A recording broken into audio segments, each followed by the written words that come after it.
শোনেন শোনেন হাসিনা বুবু বলি আমি তোমারে চাইর ফকিরে আইছি আমরা তুমি হাসিনার বাড়িতে। শোনেন শোনেন হাসিনা বুবু বলি আমি তোমারে চাইর ফকিরে আইছি আমরা তুমি হাসিনার বাড়িতে। আমি ফকির হইলাম কেন বলি বুবু তোমারে, বলি বুবু তোমারে। নামটি আমার হয় যে মোদি, ছিলাম আমি মন্ত্রী রে, ছিলাম আমি মন্ত্রী রে।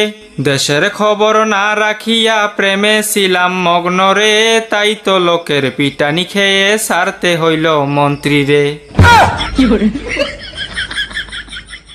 কি কথা শোনাইলা মোদি